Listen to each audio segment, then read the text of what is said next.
মজার বিষয়, সম্প্রতি সময়ে সোশ্যাল মিডিয়ায় একসময় খুবই বিখ্যাত একটা মিউজিক ভিডিও, আপনার অপোজিটে ছিলেন, তিনি মডেল হিসেবে শায়না আমিন আপুর কথা বলছি। ওনার কিছু ছবি ভাইরাল হয়েছে এবং অনেকেই কিন্তু ওই এক জীবন গানের কথা আবারও শিওর। আজকের আয়োজন সত্যি খুব চমৎকার। মানে দিন শেষে শিল্পীদের রিকগনিশন পেতে ভালো লাগে। আমাদের উচিত নিয়মিত শিল্পীদের অনুপ্রেরণা দেয়া, আর এসব রিকগনিশনের মাধ্যমে শিল্পীরা অনুপ্রাণিত হয়। যারা আয়োজক আছেন তাদেরকে আমি অনুরোধ করব তারা যেন নিয়মিত এই ধরনের প্রোগ্রাম আয়োজন করেন এবং শিল্পীদের তাদের সম্মানটুকু বুঝিয়ে দেন।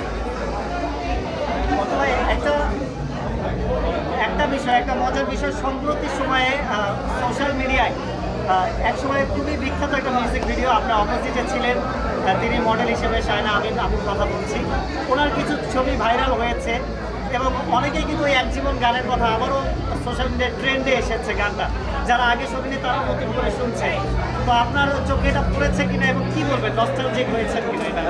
ডেফিনেটলি আমি আসলে সত্যি কথা বলতে প্রতিদিনই নস্টালজিক হই, কারণ এটা নতুন করে ভাইরাল হলেও আমার কাছে নতুন করে ভাইরাল না, কারণ আমি প্রতিদিনই কারো না কারো কাছ থেকে এই গানটার ব্যাপারে ফিডব্যাক পেয়ে থাকি। তো অবশ্যই একজন শিল্পীর যখন একটা কাজকে বারবার ফিরে ফিরে তার কাছে আসে, তার কাছে ভালো লাগে, তার মনে হয় যে না একটা ভালো কাজ করেছি, যে কাজটি এখনও মানুষ মনে রেখেছে, তো সত্যি খুব ভালো লাগা দেয়।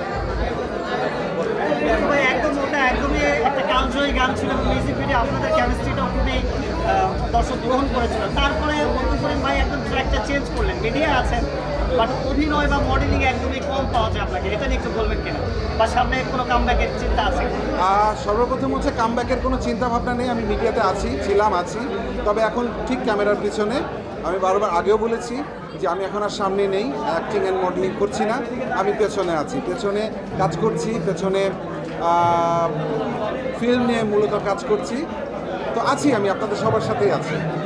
সিনেমা আমদানির কাজেও যুক্ত রয়েছেন, সামনে কোনো সিনেমা আসবে কিনা হিন্দি সিনেমা? একদম লাস্ট এটা জানতে। আচ্ছা, যদি বাংলাদেশ সরকার আমাদেরকে অ্যালাউ করেন, আপনারা জানেন যে ইম্পোর্ট প্রসেসিং একটি খুব কঠিন একটা প্রসেসিং।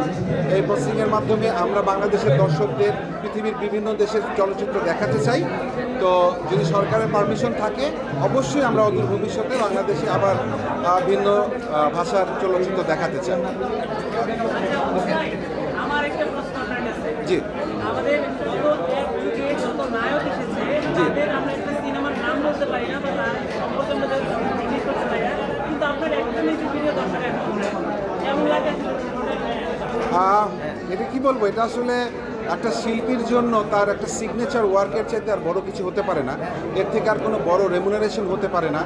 আসলে এক জীবন গানটা যখন হিট হয়, তারও অনেক আগে থেকে আমি মিডিয়া থেকে কাজ করি, কিন্তু সব শিল্পীর মতো আমারও মনের মধ্যে ছিল যে আসলে এমন একটা কাজ করতে চাই যে একটা কাজ দিয়ে যেন মানুষ আমাকে চিনতে পারে। তো যখন এক জীবন কাজটা করলাম এবং আপনারা গ্রহণ করলেন, এরপরে মনে হলো যে না ঠিক আছে, একজন শিল্পী হিসাবে হয়তোবা আমি একটা কাজ করতে পেরেছি। আসলে যারা কাজ করে যাচ্ছে এখনও স্ট্রাগলিং, আমি দোয়া করি আমার সেসব সহকর্মী তাদের লাইফেও যেন এরকম একটা সিগনেচার ওয়ার্ক আসে, তাদেরও যেন মানুষজন এই একটা কাজের মাধ্যমে অনন্তকাল মনে রাখতে পারে। Thank you so much, thanks everyone.